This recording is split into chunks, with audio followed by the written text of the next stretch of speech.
সুপ্রভাত সবাইকে। আবার চলে এসেছি আমাদের কিছু কিছু হালকা ফ্রি হ্যান্ড এক্সারসাইজ যা কিনা ঘরে বসে সবাই করতে পারবে। তা আমাদের মা সারদা থেকে আবার আমরা চলে এসেছি নতুনভাবে।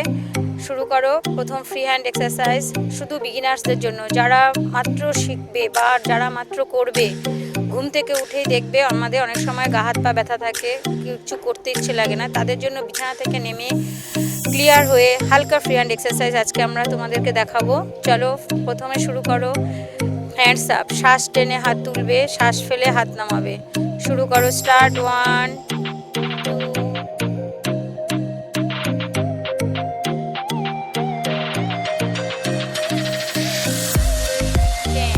এটা দেখালো জাম্পিং, কিন্তু যারা কোমরে ব্যথা, তারা হাতে ব্যথা, তারা তো জাম্পিং দিতে পারবে না, তারা দাঁড়িয়ে থেকেই করবে।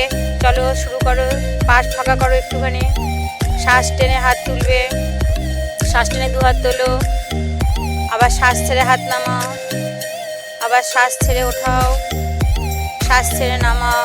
ঠিক এইভাবে 15 কাউন্ট করবেন। সেকেন্ড এক্সারসাইজ রিস্ট রোলিং, দু হাত সাইডে নাও, ঘাড় বরাবর রাখবে, কাঁধ বরাবর দুটো হাত রাখবে, সামনেও আনবে না পেছনেও নেবে না, ঠিক কাঁধ বরাবর অ্যাঙ্গেলটা করতে হবে, দুটো হাত মুভ করতে হবে এবং রিস্টটাকে রোল করতে হবে। চলো start. 1 2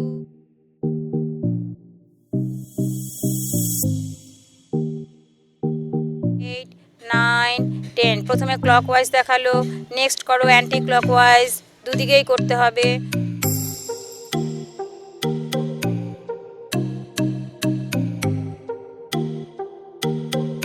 9 10। Next exercise shoulder rolling. চলো দু হাত ফোল্ড করো, শোল্ডারটাকে রোল করবেন। শুরু করো। 1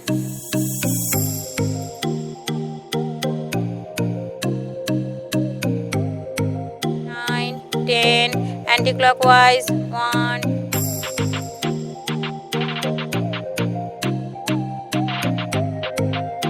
9 10। এই শোল্ডার রোলিং করার ফলে কী হবে, অনেকে কাঁধে ব্যথা হয়, অনেকে হাতে ঝিমঝিম ধরে যায়, হাত অবশ লাগে, তাদের জন্য খুব ভালো এক্সারসাইজ রিস্ট রোলিং এবং শোল্ডার রোলিং। নেক্সট এক্সারসাইজও দেখাবে ওয়েস্ট রোলিং, কোমর ঘোরাবে, হালকা করে পা ফাঁকা করে দাও, কোমরে হাত দাও, রোল করবে ক্লকওয়াইজ অ্যান্ড অ্যান্টি ক্লকওয়াইজ, দুভাবে করতে দেখাতে হবে। চলো স্টার্ট করো। 1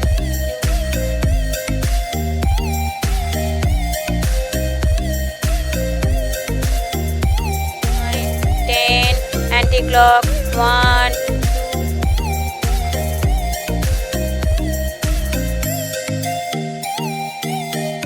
9 10। নেক্সট এক্সারসাইজ নি রোলিং, হাঁটু ঘোরাবে, হাঁটুর ওপরে হাত দাও, পা জয়েন্ট করো, হালকা করে ক্লকওয়াইজ অ্যান্ড অ্যান্টি ক্লকওয়াইজ ঘুরিয়ে দাও। 1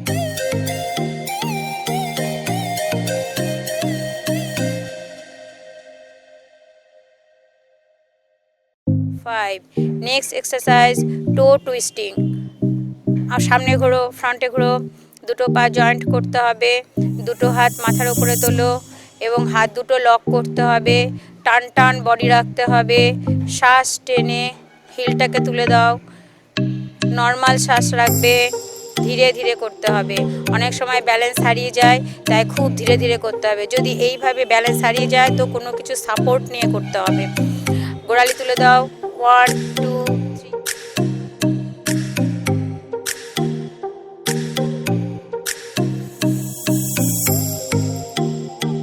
এবার তাড়াসনের মতন পশ্চার করে দাঁড়াতে হবে, টান করো বডি, পুরো হাত তোলো উপরে, টান করো, হাত লক করো, পা ফাঁকা করো, এবার বডিটাকে টুইস্ট করো, বাঁদিকে ঘোরো। 1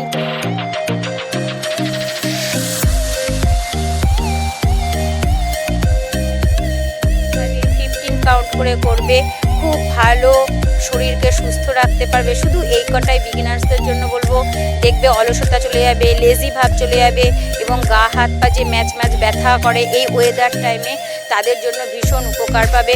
করেই দেখো, তারপরে রেজাল্ট পাও। রিল্যাক্স, ছেড়ে দিলাম আমরা। নেক্সট এক্সারসাইজ পরের এপিসোডে আমরা আসবো আবার ফিরে। এখানেই শেষ করলাম মা সারদা যোগ শিক্ষালয় থেকে।